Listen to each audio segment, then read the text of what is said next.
Sir IG office से fax है। Sir पिछले महीने समीर देशमुख ने स्कूल ट्रिप में हिस्सा लिया था और यहाँ के विद्या विकास विद्यालय के 2 छात्र भी उसमें शामिल थे। उनके नाम और पते मेरे पास हैं। उनमें से एक है अंजू साड़गांवकर, विजय साड़गांवकर की बेटी, अडॉप्टेड। अडॉप्टेड? या ये मुझे पता नहीं था। हाँ सर, विजय जब 20-21 साल का था तो उसे एक दिन रास्ते पर एक कचरे के डिब्बे के पास एक बच्ची मिली थी। चंद महीने के इस लड़की को कोई वहीं छोड़कर चला गया था। विजय खुद अनाथ है, इसलिए वो उस बच्ची को लेकर घर गया। बाद में उसने उसे लीगली अडॉप्ट भी किया है। अभी तक मुझे लग रहा था कि अंजू उसी की बेटी है। कहाँ गए तुमने? ऐसे नेक इंसान पर तुम इल्जाम लगा रहे हो, शर्म नहीं आती है तुम्हें? सर सर सर, एक अनाथ बच्चे को गोद लिया इसका मतलब ये नहीं ना वो क्राइम नहीं कर सकता। और अभी तो पता चला है कि समीर और अंजू के बीच में कुछ ना कुछ कनेक्शन है। मैं तो बोलता हूँ सर, विजय को अरेस्ट करते 2-4 फटके देंगे, फटाक से सच उगल देगा। ये खबर स्टेशन के बाहर नहीं जानी चाहिए, समझे? अभी वक्त हुआ है 11:30। a plus b whole square equals to a square plus 2ab plus b square. a plus b whole cube equals to a cube plus. Anju, principal ने तुम्हें बुलाया है। Yes ma'am.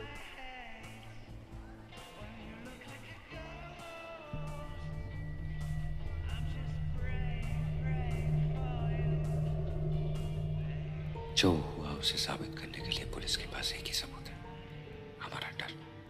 इसलिए जो हुआ उसे भूल जाओ और नॉर्मल रहने की कोशिश करो।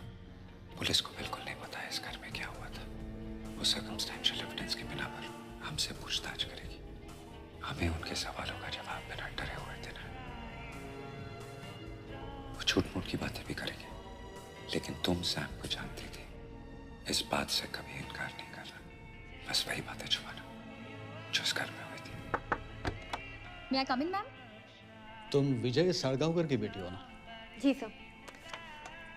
क्या इस लड़के को जानती हो तुम? अरे ये तो सैम है। तुम सैम को कैसे जानती हो? वो पिछले महीने मैंने अपने स्कूल को नेचर कैंप में रिप्रेजेंट किया था, बस वही जान पहचान हुई थी। सिर्फ जान पहचान हुई थी या फिर? नहीं सर, सिर्फ जान पहचान। जैसे कैंप में आए बाकी स्टूडेंट्स के साथ वैसे ही। नहीं, कैंप में तो सैकड़ों स्टूडेंट्स रहेंगे, उनमें से सैम का ही चेहरा कैसे याद रहा तुम्हें? सर वो सैम कैंप में काफ़ी फेमस हुआ था। क्यों? कैंप में आई हुई लड़कियों की फ़ोटो ले रहा था, वीडियो भी ले रहा था। फिर एक बड़े से लॉयर की बेटी ने उसके खिलाफ कंप्लेन कर दी। ओह अच्छा। कैंप के बाद सैम कभी तुमसे मिलने आया था? नहीं सर। क्या झूठ बोल रही हो? हमें बताया गया कि सैम तुम्हें मिलने को आया था। किसने कहा आपसे? सैम ने कहा। हाँ, सैम नहीं कहा हमें। सर ये सैम झूठ बोल रहा है। क्या इस महीने की 2 तारीख को, मतलब 2 अक्टूबर को सैम तुम्हें मिलने तुम्हारे घर आया था? मेरे घर? हाँ। नहीं तो। और वैसे भी इस महीने के 2 तारीख को तो हम घर पे थे ही नहीं। कहाँ गए थे? पणजी में स्वामी चिन्मयानंद जी का सत्संग था, हम सब वहीं गए थे। कौन कौन गए थे? मम्मी, पापा, मेरी छोटी बहन अनु और मैं। वापस कब लौटे? अगले दिन 3 तारीख को। क्या सत्संग 2 दिन चल रहा था? हाँ, लेकिन हमने सिर्फ 2 तारीख को अटेंड किया था। उसके बाद हम लोग एक होटल में ठहरे, अगले दिन मूवी देखकर शाम को वापस आ गए। अच्छा मैडम, अटेंडेंस रजिस्टर दिखाइए प्लीज।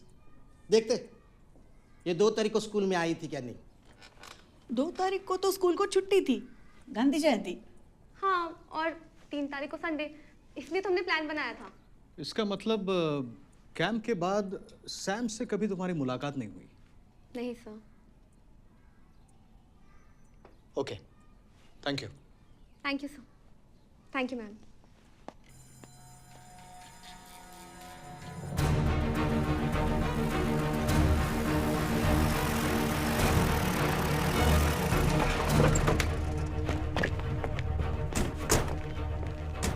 आप विजय साड़गांवकर की पत्नी है ना? हाँ।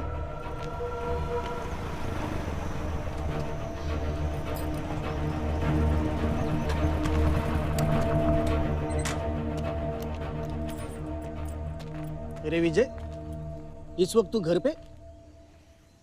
अंजू के प्रिंसिपल ने नंदिनी को फोन करके बताया कि आप लोग वहाँ गए थे। वो डर गई और मुझे फोन किया। मैं स्टेशन गया तो पता चला आप लोग यहाँ आ रहे हैं, तो भागता भागता आया। क्या हुआ क्या सर? तुमसे कुछ पूछताछ करनी थी। आइए ना अंदर चल के बैठते। विजय, क्या तुम इस लड़के को जानते हो? नहीं सर। आप?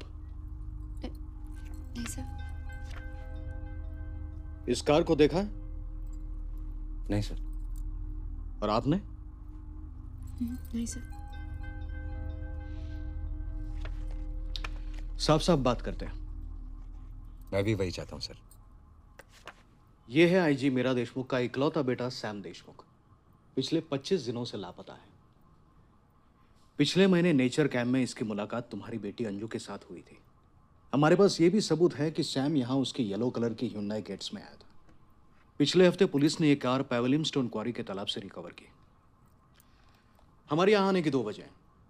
एक तो अंजू सैम को जानती थी, और दूसरी, गायतोंडे ने तुम्हें सैम की गाड़ी चलाते हुए देखा है। तुम जब सुभाष साड़ी के घर के सामने से वो कार लेके चले गए, तब मैं वही था। हमें लगता है सैम तुम्हारे घर पे आया था। पर 2 तारीख को तो हम यहाँ थे ही नहीं। हम पणजी गए थे सत्संग के लिए और 3 तारीख को वापस आए थे। यस, तेरा खेल खलास विजय साड़गांवकर। सर, और क्या प्रूफ चाहिए आपको? हंस मत। सैम तुम्हारे घर किस तारीख को आया होगा इसका मैंने जिक्र भी नहीं किया था, लेकिन तुम्हारी बीवी ने बिना पूछे ये बता दिया। विजय, तुम हम पे हंस रहे होगे। नहीं सर, भला मैं पुलिस पे क्यों हंसूंगा? इसे देखिए, अब तक शौक में, इसे समझ में नहीं आ रहा कि क्या हो रहा है। आप लोगों ने खामखा इसे डरा दिया।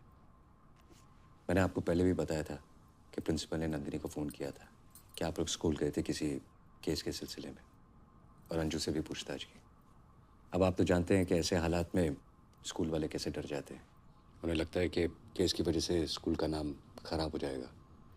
इसीलिए प्रिंसिपल ने नंदिनी को फ़ोन करके सब कुछ बता दिया, डेट्स के बारे में भी। सिंपल। गायतोंडे ने कहा कि रविवार 3 तारीख को उसने तुम्हें सैम की गाड़ी चलाते हुए देखा। तुमने उसका जवाब नहीं दिया। जवाब देने का कोई फ़ायदा नहीं है सर। क्यों? क्योंकि सब लोग जानते हैं कि गायतोंडे और मेरी बिल्कुल नहीं बनती। मैं कुछ भी बोलूँगा, ये बोलेगा मैं झूठ बोल रहा हूँ। गायतोंडे को छोड़ो, मुझे बताओ सच क्या है। अगर गायतोंडे ने मुझे देखा है तो या तो वो झूठ बोल रहा है या फिर उसे कोई गलतफहमी हुई है। क्योंकि 2 अक्टूबर शनिवार सुबह 8 बजे से 3 अक्टूबर रविवार शाम 5 बजे तक मैं और मेरी फैमिली पणजी में थे। सर, ये झूठ बोल रहा है। मैंने उस दिन इसे ही देखा था। 2 तारीख की सुबह से 3 तारीख के शाम तक तुमने क्या क्या किया, कहाँ कहाँ गए, डिटेल में बता सकते हो तुम? जी बिल्कुल। 2 अक्टूबर सुबह 5:30 की बस से। जी बहुत ज़्यादा। नंदिनी और बच्चे भीग भी गए, उस वजह से उन्हें बुखार भी हो गया। 3-4 दिन स्कूल भी नहीं जा पाए। अच्छा, तो ये बिल और टिकट सिर्फ हमें दिखाने के लिए रखे थे क्या? सर, बस टिकट कोई संभाल के रखता है क्या? सर, हम सीधे साधे मिडिल क्लास के लोग हैं। जितना हो सके बचाने की कोशिश करते हैं।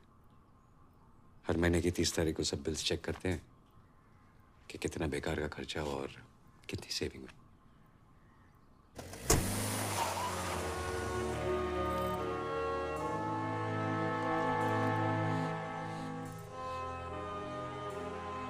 मैंने वो 2 तारीख की बात करके गलती की ना,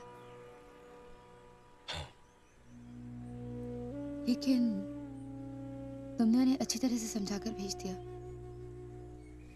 अब वो वापस नहीं आएंगे ना?